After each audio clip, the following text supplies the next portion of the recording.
introduce them in the upper side of the map. The red template from Cascade. It's Cass. And down to the bottom side of the map from Liquid, it's Snute. So I'm kind of intrigued. I feel as though Snute hasn't had an all kill this season, but then when I said it, I suddenly felt as though he might have. He's definitely had some good results. He took down DRG when they played against AT Gaming, when they played against Alien Invasion Esports. Let's have a look. Just going to sprue through. That's Ret with an all kill. Okay. He all killed College Esports, which is kind of what I yeah, that's actually, I kind of wanted to say College Esports, but then I didn't. So Snute has picked up an all kill this season. He all killed College Esports back in week 6 of the competition, and yeah, in general, Liquid have been pretty solid. He took down Zanster when they played against Property the other week. Snute in general has been doing pretty good. He actually only has, what, 1 loss? 2 losses this season? It's pretty good going. 2 losses, a handful of wins. Pretty good stuff. So, I'm going to be continuing here in a few moments. Can anyone join the team league? Yes, it's open to anyone. So, first division is invite/qualifier only. Because obviously we need to limit the number of teams entering the first division, and that's a €20 entry fee for the first division.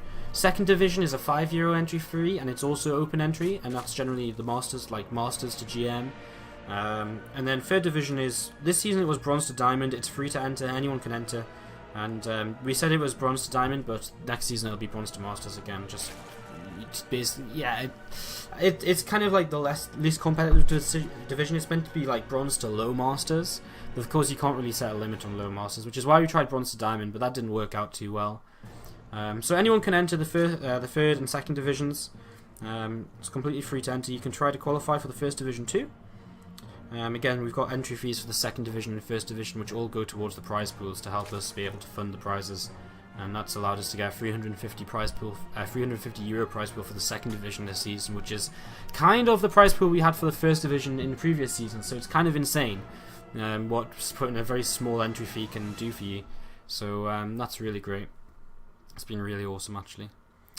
Alright, so we have our openings here on Varney Research Station, and we have the hatchery first coming down from Snute, as you would expect. It is natural, no real surprises there. To the north side, we see the command center coming down for Cass. As he puts this down, he's going to look to head in towards a very macro-orientated opening. So CT first, hatch first, and Snute going for gas now as well, just in case of a Reaper opening, be able to clean those up nice and easily. Could potentially be aggressive himself if you would like to.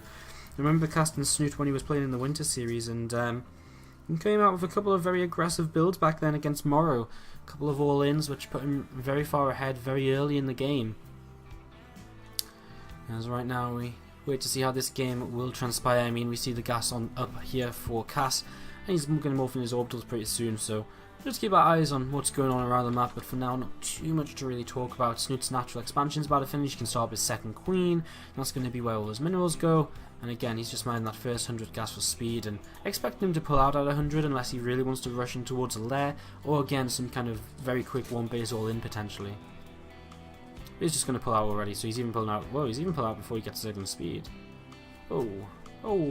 I guess that's kind of a response to seeing the CC first. He realizes that he maybe doesn't need speed, so he just kind of cuts it. He's not going to start it anyways, so just cuts that gas mining, and I guess he can go into that whenever and start up signal speed pretty quickly still. And or lair or whatever he might fancy doing here on Varney Research Station. Again, a very good map to go split map on and to play mech on, so that's definitely a possibility for Cass here in this game. There's the factory on the way up, and we're going to see a reactor added onto the barracks here. A couple of Marines out at the front, and they could go Overlord hunting if they would like to, but no real vision for Cass. He doesn't really know what's going on just yet, as the game of pauses. This game. As now Snute asks for a quick pause, and we're going to get back into this very quickly. So again, guys, this isn't our only series today. We're going to have AT Gaming taking on Baguette at 9 PM CEST, which is in just under 2 hours time. Until then, we'll put a rebroadcast of yesterday on. We'll either show you guys Different Hasted Pixels versus Red Bloods, or we'll show you guys Axiomacy versus easily visualized. I'm not sure. The problem is I don't have them cut up just yet. I don't have them cut into separate games, so I'll have to watch them with breaks, but it's better than nothing. As we get this set up, ready to go. See if Factory Battle lands onto this reactor, and everything just going smoothly so far from Cass and from Snute. He has gone back into that gas. He started up his Zerg speed, and he has his third hatchery on the way as well. Third command center from Cass also, so very standard opening from our Terran player here is Snute trying to scout something with his Overlord, loses it, and doesn't really get any information at all. Doesn't see the starport, doesn't see the third CC. And this is a tech lab next to that starport, so we're expecting to see some Banshees coming out here in a few moments' time as the first couple of Hellions pop out. And again, those first Hellions are going to be the first real map control Cass gets in this game, due to how late he, due to the fact that he didn't open with Reapers or anything. So his first map control will be moving out probably when he gets 4 Hellions. His starport lands not on this tech lab, going to Banshee potentially, and Bane Nest on the way for Snute, so preparing for the potential of a Hellbat aggression coming in from Cass, who has just finished up double engineering base, so it will be bio from him, no mech. And this one Banshee without cloak is very much so just a safety Banshee more so than anything. You know, it's there to help against an all-in, you know, put on a little bit of pressure, maybe get a couple of drones, but more than anything it's there for safety. And with this early starport you can also pump out a Viking nice and quick and start shutting down a couple of Overlords out here on the map. Hellions trying to run by into that third base, but they're not quite going to be able to find a way in, or find a way in which is going to do any damage, as the drones do start to saturate this mineral line. We're not really able to get up to too much just yet, so again, I mean, they're only just saturating them. Hellions not able to find a way in. Stimpack on the way, a couple of extra barracks and double evo chamber for Snute. Everything just being set up for both players. So I mean, the game plan from here from Cass is really to look towards starting up his 1-1, and from there probably hitting a bit of a time with 1-1 finishing in his medevacs, in which he'll probably attempt to just clean up some creep. And of course for Snute it's just going to be standard Ling-Bling Muta. He's going to be just looking to have enough units to defend that early push, and from there just continue to spread his creep, push it backwards and head into his Mutalisks as he starts to take his extra gases now. He does have a lair up, right? No, he doesn't have his lair started yet, so it's going to be some pretty late Mutalisks actually. 9 minutes lair starting. Wow, it's going to see some really late Mutalisks in this game. As his 1-1 is on the way. I wonder if he realizes he just doesn't have a lair started, because okay, there it goes. It starts 9 minutes. Just seems very late for the lair. I mean, I guess it's going to finish up just in. It's going to finish in time to start 2-2. I guess it's not that bad actually. It's not as bad as I thought. Anyways, 1-1 on the way for both players. So again, the upgrades are going to be fairly even here to begin with, and again, it's going to be up to Cass to kind of pressure, push his opponent back a little bit, keep his opponent busy, and keep their Mutalisks on his opponent's side of the map. Keep forcing Banelings to slow down the Mutalisks from reaching too high a number. These queens just again continue to spread the creep, and Snute going to be pushing this forward as much as he can. And the more creep he has, the more there is for Cass to clean up, the more map control Snute holds. And Cass already going to find a couple of creep tumors to kill off here. Gets one, the other 3 cancelled. In fact, that might have been a cancel in the first one as well. Snute might have been very quick on that. 4th base denied, and that poor drone roasted, and will be buried underneath the hatchery of the next drone which comes along.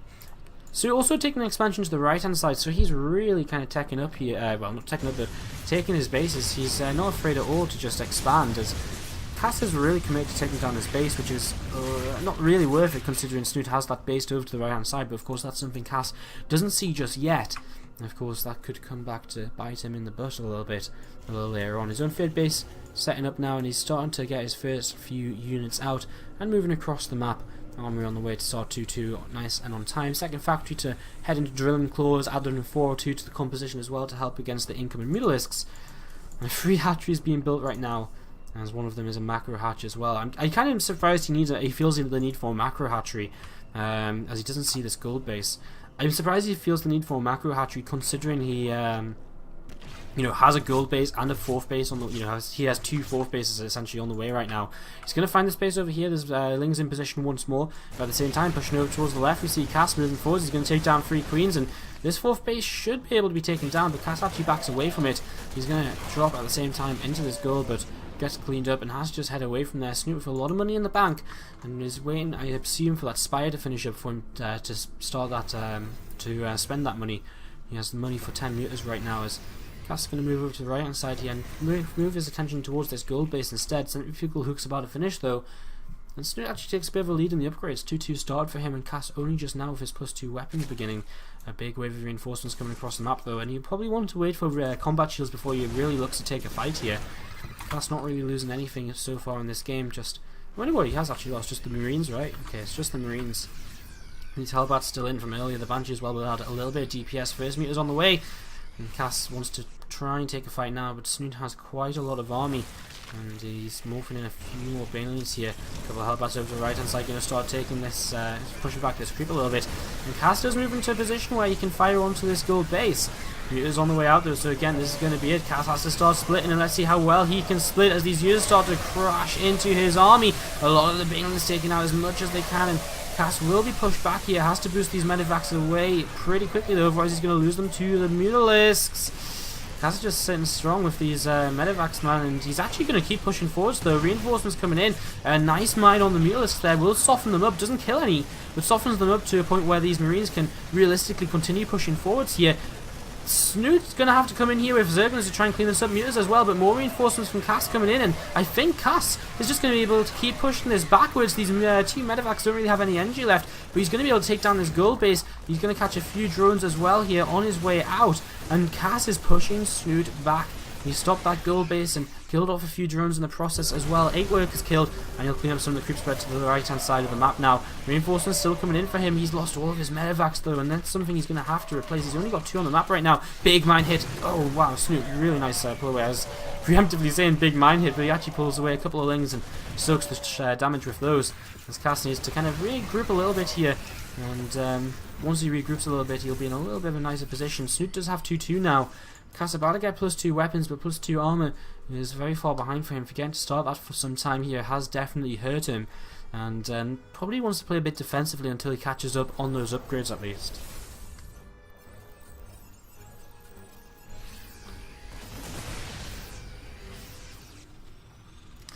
These meters, a couple of lings in the middle of the map here, just again asserting the map control from Snute, looking to see what he might be able to get up to. Going to be looping around here with these meters and heading towards the natural, and well, there's a couple of turrets here, but not everything is protected. He's actually going to go into towards the main base instead, where there's no coverage of turrets, and Cass has to make a decision. Does he keep pushing forwards, or does he turn around to fight these? Well, he's just going to use his reinforcements to go after the Mutalisks, and well, a couple of meters already actually going down here, and his Marines starting to push this back. Cass just needs another scan to clean up some more of this creep spread. These mutas are just sitting above this production line though, and really doing the damage. He's losing so many mutas, so this really has to slow Cass down. And I mean, I guess it is. I mean, he still has mutas in the sky. He's still not quite able. Cass still isn't quite able to get enough Marines out to deal with this, and he is actually going to decide to pull back, leaving some mines over here. He's also a lot of workers, and he's fallen quite far behind in supplies.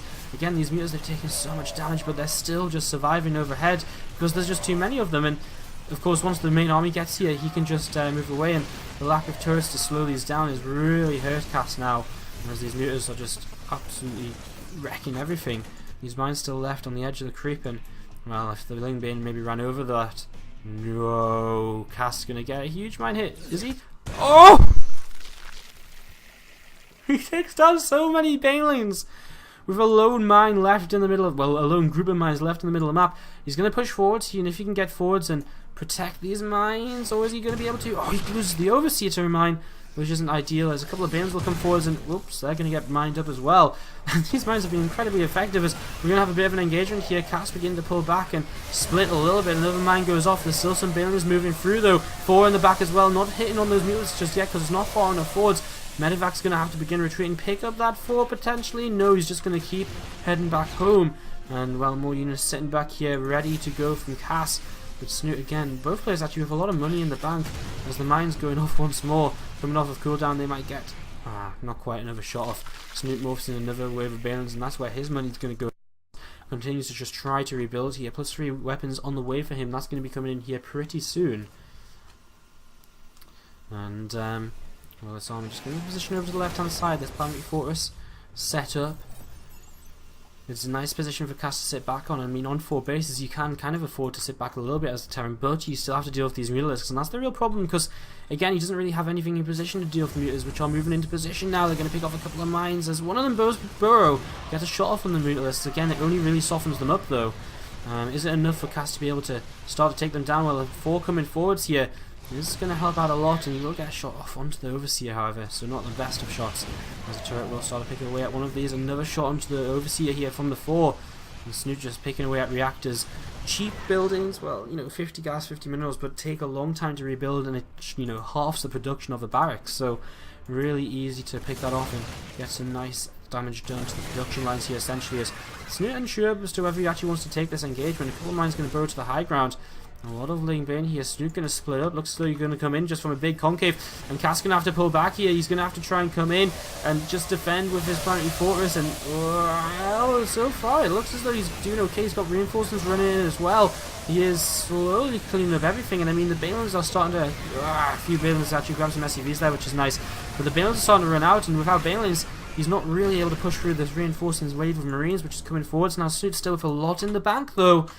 And a lot in the bank is all he needs. 5 on the way, so he feels as though he has enough of an advantage to start tackling into his own 3-3, potentially even moving into his Ultralisk Cavern as well. He has the gold base to the right hand side set up, so he's got the income coming in from there.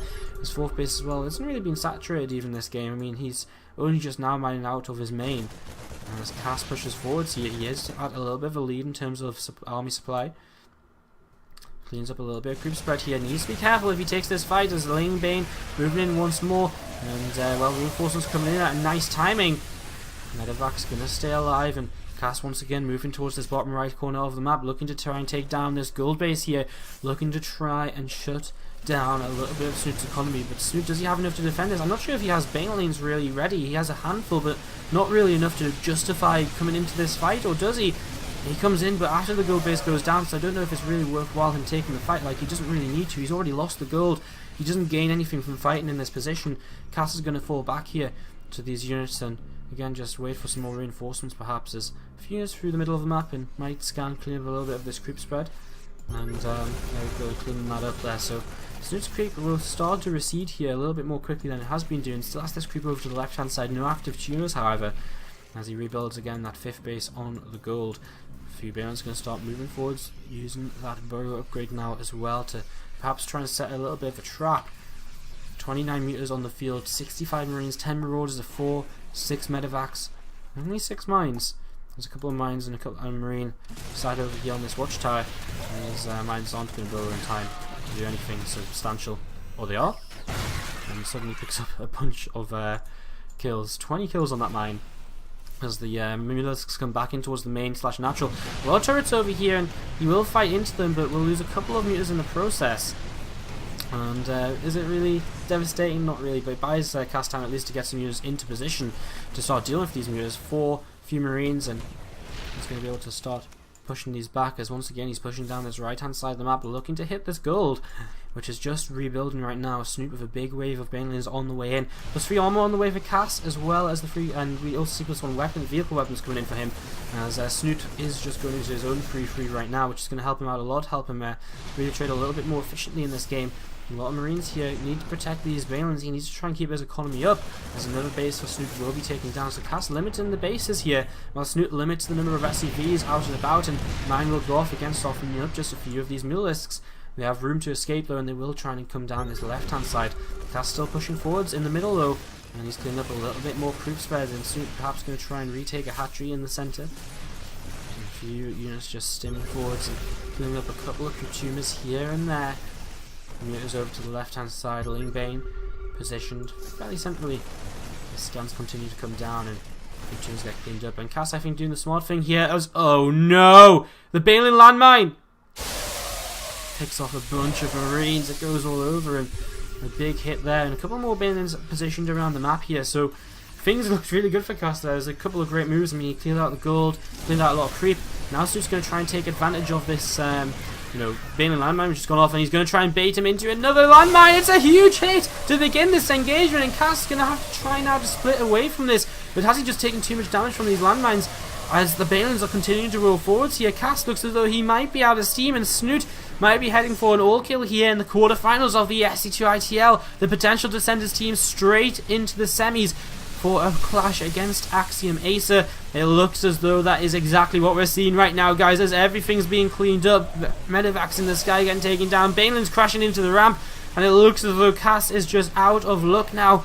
He took Snute 25 minutes into this game, but that's all he was able to get done. This 4 is trying to be saved in that medevac, but the Mules are going to just keep chasing it down. It will fall here, and Cass doesn't even have enough Marines coming out to deal with the Mules anymore. Marines are being swarmed by Zergons on the ground. The production at the third base is full, and the third base orbital is lifted. GG, well played. Liquid take their place in the semi-finals of the SC2 Improved Team League Season 4.